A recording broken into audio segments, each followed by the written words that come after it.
Eu estava vendo antes aqui um vídeo teu, estava explicando algumas novas tecnologias que vocês estão desenvolvendo, que era para 2021, 2022. Uma delas era conseguir sentir cheiro eletrônico. É isso? Quase isso. Como que é isso? O cheiro, na verdade, não é eletrônico. O que ocorre é que o nosso cérebro ele tende a pegar estímulos elétricos e transformar em sensações. Ou em sons, ou em imagens. A tecnologia, ela não é que ela faz com que o som seja eletrônico. Ele, na realidade, pega o arquivo de aroma e converte isso para um arquivo de som não audível. E aí é recebido pelo cérebro através do canal auditivo. Eu vou conseguir sentir um cheiro pelo meu ouvido. Pelo teu ouvido. Mas eu vou ter que estar usando alguma coisa também? Não precisa nada. É um arquivo de MP3. Então ele só precisa estar anexado a um vídeo ou uma imagem ou somente tocar o arquivo. Eu vou poder ouvir uma MP3 no meu celular e eu vou sentir um cheiro. Um cheiro, exatamente. Mas explica mais, como que isso vai acontecer? Então, lembra isso que eu estava falando do cérebro fazer essa conversão, né? Então o nosso cérebro ele não entende nem o que é imagem, nem o que é cheiro, som, nada. Ele não conhece isso, ele desconhece. Somos nós que sabemos o que significa cada coisa, porque a gente aprende ali por interpretação. Só que o cérebro, para ele não faz diferença nenhuma, são potenciais elétricos. Cada molécula tem um potencial elétrico, que faz parte do arquivo dessa molécula. É como se tudo fosse uma grande carta coringa, que pode ser usada para qualquer coisa. Não, é como se tudo fosse, por exemplo, uma nota musical. Tá. Entendeu? Então, algumas pessoas acabam tendo essa habilidade. Isso é uma habilidade, mas as pessoas acabam entendendo como um problema, um transtorno, que é a sinestesia. Que são aquelas pessoas, por exemplo, que ouvem uma música e veem cores. As cores das notas musicais. Isso é sinestesia. Então, o nosso cérebro ele já realiza esse tipo de conversão. A diferença é que a gente não utiliza isso no nosso dia a dia. Porque a gente está usando só as vias para aquilo que é de fato. Então, por exemplo, você quer distinguir a cor de uma roupa. Bom, os teus olhos funcionam, estão enviando o sinal elétrico para o cérebro, ele está convertendo aquele sinal elétrico numa determinada cor, por causa dos sensores que a gente tem nos olhos. Quando você está falando de um aroma, você tem no nariz alguns sensores, que quando as moléculas tocam esses sensores, disparam um sinal elétrico. Esse sinal elétrico é interpretado pelo cérebro como um determinado cheiro. Então, por exemplo, você aprende... Quando é criança, que o cheiro A é cheiro de chocolate. E para você é um cheiro de chocolate. Você aprendeu o que é isso. Toda vez que você sentir aquele cheiro, é um cheiro de chocolate. Então é por associação. Mas a associação é um potencial elétrico. O que a gente faz é só pegar o potencial elétrico e enviar, sem precisar da molécula. Então é como se a gente pegasse um atalho. Mas tu vai ter que criar um som específico para tu conseguir ativar isso no ser criado humano? Um arquivo específico, sim.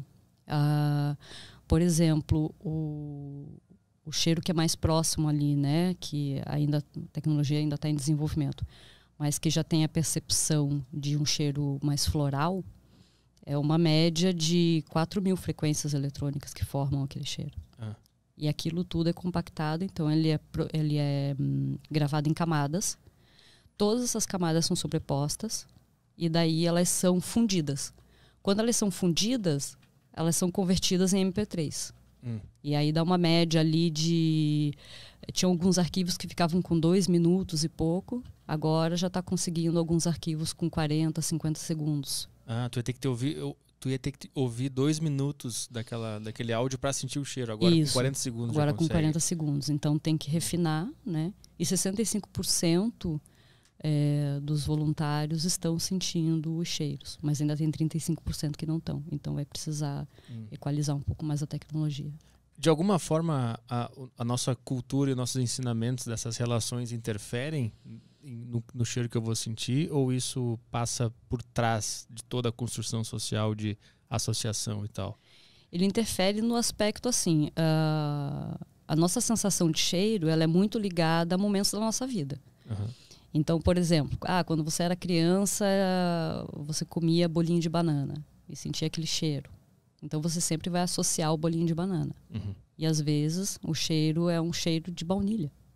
Mas está associado ao bolinho de banana. Então, muitas vezes, quando você sentir o cheiro, você vai pensar, o cheirinho do bolinho de banana.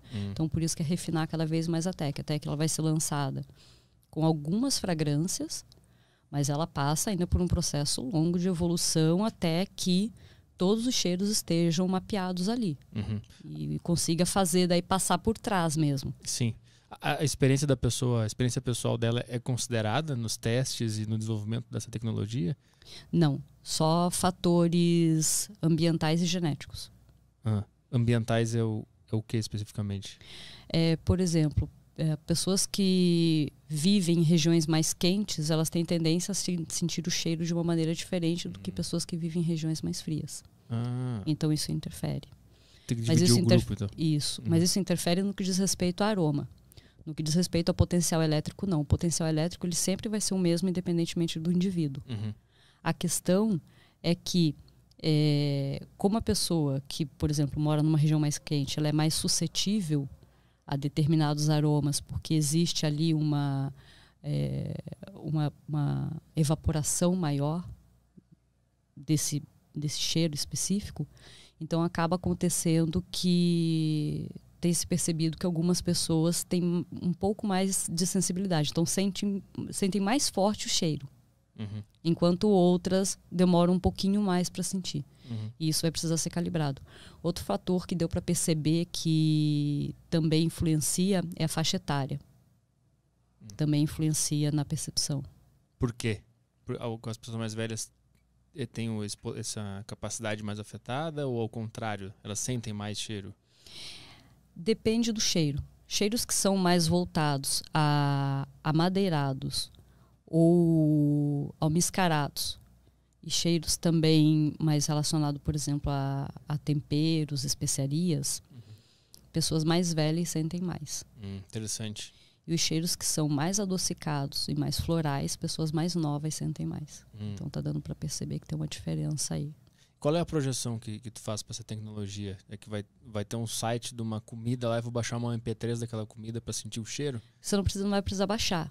Sim, vou dar um play lá no vai site. Vai só dar um play, direto, claro. Exatamente. Esse aí é o que tu vislumbra? Isso. Qual é o objetivo final? O objetivo final é esse. Exatamente. No iFood vou poder sentir o cheirinho também do negócio? Sentir o cheiro, ou quando você vai assistir um filme no cinema, além de você poder usar o óculos 3D, você também tem acesso a determinados cheiros ambientais naquele filme. Cara, e eu vou poder mandar um cheiro para um amigo meu? Vai poder mandar um Vou cheiro. Vou poder mandar. Cuidado com a sacanagem. Poder vai.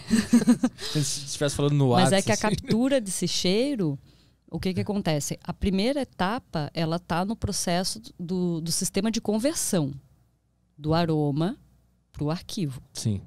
Aí, depois que isso estiver lançado, a gente passa para a etapa de criar um gadget capaz de fazer a captação desse cheiro em um determinado ambiente. Então, por exemplo, você está na cozinha fazendo uma comida. É que uma pessoa sinta o cheiro. Aí você consegue fazer a captura.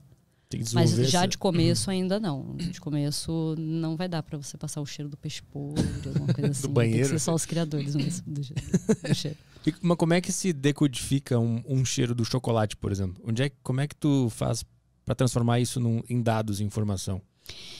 É utilizado alguns aparelhos, que daí eu não posso falar os aparelhos, porque aí eu entrego um pouquinho do segredo industrial aí da coisa. Tipo a fórmula da Coca-Cola, não pode falar. Tem algumas coisinhas que não dá para falar, mas tem 2 aparelhos que são utilizados, que são aparelhos que existem já, não foram aparelhos criados para isso. Esses aparelhos eles já fazem a captura da informação que a gente precisa. Então, a partir dessa captura é que daí tem uma equação.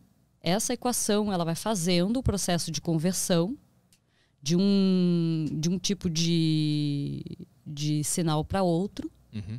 E é ali que a gente chega no MP3. Então, só para você ter uma ideia e para o pessoal que está ouvindo ter uma ideia, a gente passa por Weber, a gente passa por Gauss. Então, a gente vai passando na fórmula por várias conversões até chegar numa conversão que permita que a gente mescle acabe conseguindo fazer isso, de colocar em camada e prensar essas camadas, para ficar tudo mescladinho, o sabor ficar mesclado. Uhum. Então é mais ou menos, para dar para entender bem um exemplo, sabe quando tá gravando uma música que daí tem os canais de acordo com cada instrumento, e depois é pego esse arranjo e é feito toda a edição? É isso que é feito. Faz uma mixagem daquele É feita cheiro. uma mixagem, exatamente. Então é mais ou menos, é como se a gente tivesse uma orquestra com vários instrumentos diferentes, e esses instrumentos tocando ao mesmo tempo é que fazem com que tenha um resultado.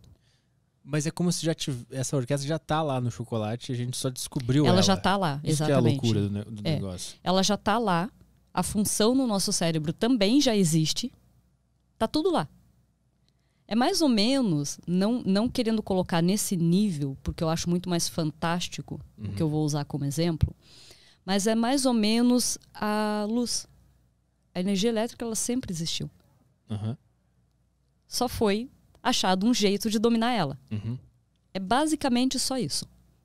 Tem um software e um equipamento que tu... Como é que tu faz? Tu bota perto do cheiro e ele converte numa equação. Ele descobre a equação daquilo ali. Não, o arquivo que vem do equipamento, então é um arquivo que faz a análise do material, seja, Sim. por exemplo, assim, um bolo de cenoura.